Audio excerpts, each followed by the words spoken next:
Welcome back to Haunted and Historic Australia for another episode of Criminals, Cutthroats and Convicts. In this episode, we look at the tale of the Temptress, Lucretia Davies.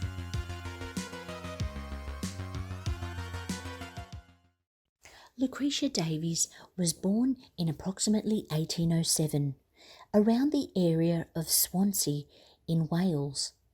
In 1831, she was tried at the Glenmorgan Assizes for burglary with two others, a Mary Cornice and a Thomas Phillips.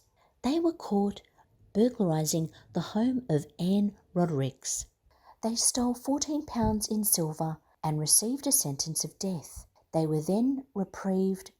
Their sentence was changed to transportation to Australia for life, and the girls were both placed on the convict ship Pyramus, which departed on the 8th of October 1831. Thomas Phillips was placed on the Mary Ann, which left in the July of 1835. I can only find a Thomas Phillips who was placed onto the Mary Ann in 1835, several years after the ladies had already been transported. Perhaps in this time they may have only wanted women coming to New South Wales. It does seem a bit strange. But then some of the records could have been lost over the years as well. Or he may have had an alias name. A lot of them did too. I actually had a convict who arrived on the same ship as Thomas Phillip, if this is the right Thomas Phillip. But there doesn't seem to be any others that I could find around that time, so there's a good chance. But either way, Lucretia and Mary arrived in Sydney on the 5th of March 1832. There isn't much about Mary after this time. Possibly she went to work as a maid and got married and had a ticket of leave. There wasn't much to say, so she obviously didn't get into any more trouble. However, with Lucretia, it's a totally different story. There is a record on Trove that has Lucretia Davies from the Pyramus sent as a farm servant to a George Blackett, Liverpool. I did a bit of looking around for a George Blackett, and the only one that I could find was a George Forrester Blackett, who was in that Rooty Hill Prospect area at the time. He may have had a farm in Liverpool which he'd assigned Lucretia to work on, at least for a time, and this may indeed be where she met Henry. Henry Dunkley was a convict that arrived around 1820. Henry was born around 1798 in Northamptonshire in England. It's not known what his crime was, but he was sentenced for life and transported to Australia aboard the Headless. He arrived in February in 1820. We don't hear of Henry getting into any trouble in the following 10 years. By all accounts, he seems to do pretty well for himself. It is not known how Henry and Lucretia came to meet. Perhaps Lucretia was a dairymaid in the area where Henry was based. We do know by the November of 1833 he applies to the governor, I suppose, for a marriage licence, and it's approved. We find that the following March, Henry and Lucretia are married at the All Saints Church in Sutton Forest. This was the beginning of the end for poor Henry.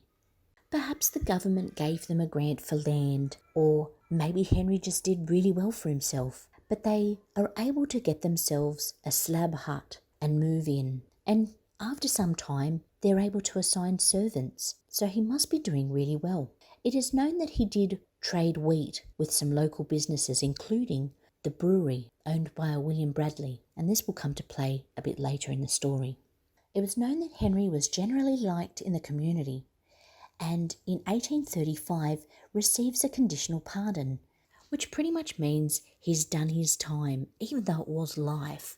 They've seen how well he's performed since arriving, and they've basically ended his sentence early. However, it being conditional most likely meant that he was to stay in Australia for the entirety of his life.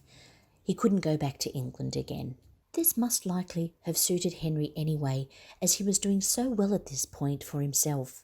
However, Henry's great life that he's made for himself was soon going to come to an end with the hiring of a Martin Beech as a servant. Martin Beech, or otherwise Martin Bryan, was born in 1808. He was a labourer and living in Ireland, possibly born there too, in Kings County. He was convicted for assault and transported to Australia aboard the Calcutta for 7 years. He arrived in New South Wales in the August of 1837. There doesn't seem to be any other mention of Martin until 1841, where he is listed as one of those who have received a ticket of leave, which isn't his full 7 years, so he must have been keeping himself in check, as he's only completed 4 years of his 7-year term. This was in the Campbelltown area. He must have gone down to the Berrima area looking for work from this point, as now he's kind of classed as a free settler, so he can seek out work for himself wherever he wants. Lucretia Dunkley, as she's now known, being married to Henry, must not have been very happy in her marriage. She was only approximately 10 years younger than Henry, but she mustn't have been happy, as we find that after Henry hires Martin Beech, there seems to be a bit of flirting and relationship going on behind Henry's back. Martin, being only a year younger than Lucretia, was described as being a young handsome man, and perhaps Lucretia was taken by how handsome he was, and maybe Henry wasn't all that handsome. Maybe it was the other way around. Lucretia seduced Martin, being the wife of a wealthy man and well-liked person in the community. She may have been the one who put it on Martin. She was described as being a masculine woman. Maybe Lucretia said jump and Martin said how high. She was the one pulling the strings, controlling the puppet. Whichever way you look at it, Lucretia and Martin planned to kill Henry in his own home. This was the beginning of what would be one of the most violent murders in Australia's history. One night, as Henry and Lucretia lay in bed, Martin, in a premeditated plan with Lucretia, comes upstairs with an axe, and while Henry sleeps, he strikes him in the neck area, most likely instantly killing him. Another in the chest area, with such force that it breaks his spine. We won't go into too many more gory details, but there was quite a bit of blood involved, and it is known that Lucretia gets some kind of a vessel or urn or pot from underneath the bed and holds it underneath her husband as his blood is dripping from his body, just so as to not, add to the blood splatter in the room. Now, if there were any servants living in the house or dwelling, it is very strange that they would not have heard this happening. So it's possible that the servants weren't living close by to that room, because Lucretia and Martin had time to wrap poor Henry's body in some kind of sheet and stitch it up so as that he was completely in the sack.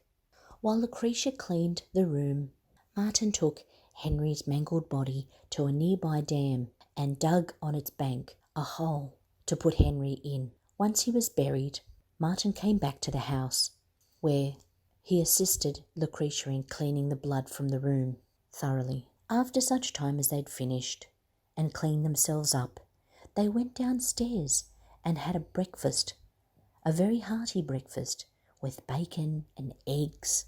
It's a wonder anyone would have that kind of an appetite after dismembering someone, but not these two. And that wasn't the only thing that they had an appetite for. The two of them ended up straight into the bedroom with rum and heaven knows what else. These two couldn't get enough of each other after they'd committed such an awful crime together.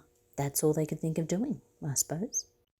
This caused much suspicion among the other servants there. And where was Henry? Lucretia had said that he'd gone away for a few days, but her actions, getting drunk all the time and going to bed with Martin the servant, was giving them reason to believe something was very wrong, and this is their undoing. It wasn't long before their supplies of alcohol started to dwindle. They knew that they had to go out to Bradley's brewery and get some more rum. But how would they do it? They decided that they would take Henry's dray. He didn't need it anymore, And they'd go, as Henry previously did, and sell wheat to Bradley's brewery, to William Bradley. William Bradley purchased the land from William Broughton from the First Fleet. His son owned the land, and William Bradley purchased it from William Broughton's son. There he established a brewery. It is actually still stands today, known as Goulburn Brewery, or the old Goulburn Brewery now. But Lucretia and Martin took Henry's dray to go and barter for some rum. When they arrived, they were questioned. Well, where's Henry? Henry always does this run. Nobody else has done it in the past for him. This raised a lot of suspicion. And this is where they truly came undone. The brewery raised the alarm. Where was Henry? Henry hadn't been seen, and now a servant and his wife have come to collect? Something was very wrong. And they organised for the police to go out to Henry's hut and get to the bottom of it. Lucretia and Martin were back at the hut now, without their rum, and things weren't looking good. It wasn't their little love nest anymore. Lucretia was worried, and Martin was angry, and the servants, well, they knew something was very wrong. It is understood that they may have also killed an old man, one of the servants of Henry, who was arousing too much suspicion, and they did away with him. The police arrived and questioned everybody, and the truth came out. It was Lucretia. She crumbled under the pressure, sobbing, blaming it all on Martin. He did it. He put me up to it. I was scared, but that wasn't the story that the servants gave. See, they told the honest truth about what Lucretia was really like. She wasn't a cowardly little flower. No, she was the puppet master. If anything, it was probably Martin who was coerced into doing the deed. But he still did it. He didn't have to. Lucretia's wiles got to him, and he committed murder, where he may never have committed murder in the past. But they were both nabbed. This was it. Off to Berrima jail with both of them, and they would await their trial for murder. Henry's body was found, the mutilated corpse, and as a result, he wasn't able to be buried in the same cemetery as many of the others in the community. He was actually buried a way back on the grounds of the police station. The area in which Henry Dunkley's body is now is actually inside the Gunning water treatment plant, and it was noticed when the earthworks for the local sewerage plant began. The headstone and footstone had collapsed under a blackberry bramble, and now it's been placed correctly. Now, it's a very curious matter that while they were in custody, and they were in custody for several months, they were actually placed in the same area. And as a result, a matron put in a complaint that they'd been bed hopping. Yes, while in custody, they were actually still jumping into bed with each other. Wow. Where else? Where else would you find this kind of craziness? But down under, we've got all the best stories down here. They may not be old, like the UK, but we got some weirdos down here. Soon enough, though, came their time in the courtroom, where all the gruesome details of what happened that night were all up for discussion. Everyone in town knew the story from all different sides, and the judge was going to make his verdict. The court hearing was just as spectacular as the murder. Dunkley even saying to one of the Crown witnesses, "That woman would hang Jesus Christ, let alone me." She apparently made regular outbursts, whereas Beech remained calm throughout. Both pleaded not guilty. Judge Dowling, who we've noticed on a few of our episodes, put his sentence down. It was very quick, and he found the pair guilty of murder. and it is said he seemed to relish sentencing them to death. He described the pair as monsters of human depravity and said an adulterous murderer such as Dunkley would have in earlier times been burned alive. He said, "You, Lucretia, a name ill assorted with the adulteress and the murderer, exhibited on your trial a tone and manner accompanied by language which might well excite doubt of your kindred with the human species, and lead to the conviction that the devil himself had, for a time, assumed the female form. Your demeanour, even in this closing stage of the proceedings, leaves no room to doubt that you are still possessed by the same diabolical spirit." He went on to say that the pair be taken to a place of public execution on a date yet to be set, and by the governor hung by the neck until your bodies are dead. It is believed that Lucretia shook after hearing her sentence, laying her head on the railing. Both prisoners responded by claiming that they had not had a fair trial, and neither showed any sign of remorse. It is understood that Lucretia was pregnant at this time, but she may not have known it. I mean, these guys had been going at it even while in prison. So there's a good chance that she may not have even realised she was pregnant. Now, had she known she was pregnant, she may have been able to stop her execution. Now, we know about 50 years before that James Freeman, the first hangman, hung the first woman, Anne Davis. So this has got to be on Lucretia's mind, because Anne Davis actually declared she was pregnant to try and get out of being hung, but they found that she wasn't pregnant and unfortunately she was hung. But Lucretia is pregnant, or was back then, but unfortunately said nothing about it. And as a result, she was hung pregnant. And it's such a shame, because had she known, it may have saved the baby's life. The Morning Chronicle on October the 16th, 1843, reported that both prisoners exhibited the like apathy upon the scaffold, and died as they had lived, hardened and unrepentant. Now, it appears that they were hung together. But a most frightful thing occurred when Lucretia was hung. It is understood that when Lucretia was hung, she aborted the baby. This meant that she actually had the baby while she was hung. The baby did not make it, however, possibly due to the stress or being premature. The baby died. And maybe this baby just wasn't for this world. I mean, it had come from such an awful, disgusting crime.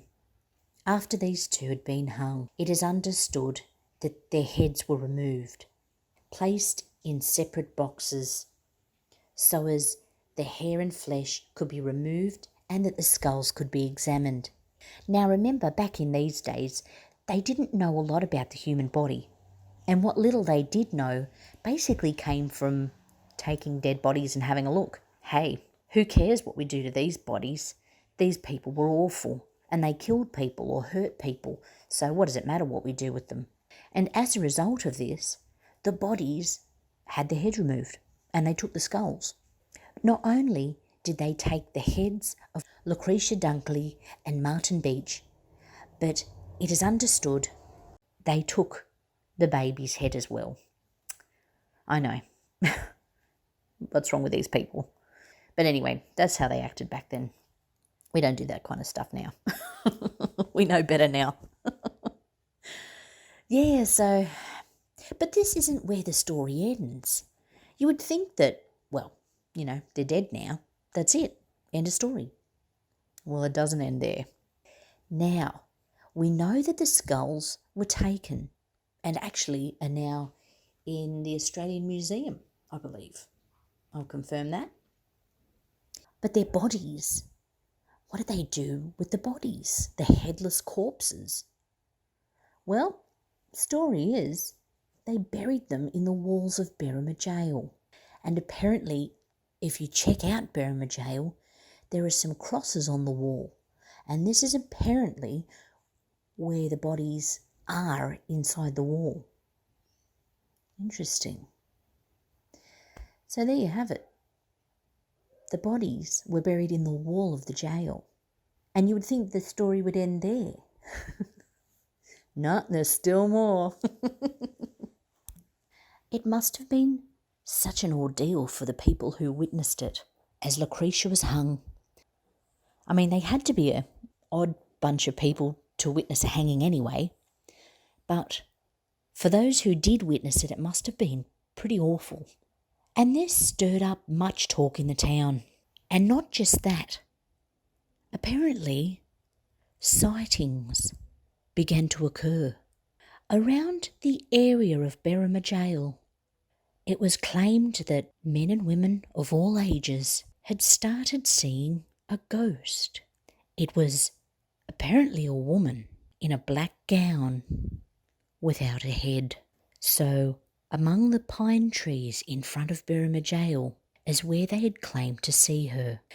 Now, there was a story of a shopkeeper in Berrima, and apparently his teenage daughter had been wandering one summer night, and as she passed the jail, it is understood that she had seen the ghost of Lucretia Dunkley. It is also understood that the girl went mad. When they got hold of her, they couldn't make any sense of it, but what they did get through her sobbings was that she'd seen Lucretia's ghost, or the ghost of a woman without a head. She had unfortunately been admitted to an asylum for the rest of her days, and a report of this described her being sane one day and reduced to a state of idiocy the next. A young woman who, for all purposes, had a future ahead of her until a night, an encounter with Lucretia Dunkley. And that wasn't the only occurrence noted down. Even as late as the 1960s, at Easter time, just around now, about 60 years ago, 2 students camped at Berrima claimed that they were awakened in the night by sounds of laboured breathing and sobs. When they came out of their tent to see what was going on, they were faced with the ghost of Lucretia, walking around the ruins of the Three-Legger Man Inn. The location makes the students' claim a little dubious, but the description of the ghost and what they saw and how they acted when they were telling the story almost proved that they'd seen the ghost too. Now, there hasn't been a sighting since the 1960s, but I'd bet it's well worth checking out. I mean, not only do we have Lucretia, we've also got her partner in crime, Martin, John Lynch. I mean, there's lots of murderers down there, and who knows how many victims. Well worth a look, I think. But that's if you dare. I mean, who really wants to see a headless corpse coming after you in the night? Well, as long as you get it on film, I'd like to see that. Well, I hope you enjoyed the story of the Temptress. Stay tuned. There's much more to come. Don't forget to like, subscribe and share. That keeps us churning out more of the same. If you like it, definitely give us a like and comment too. Let us know which are your favourite stories. Apparently they're all true. I'm not sure that piece of information is going to help you sleep better at night. Till next time, keep away from those headless corpses.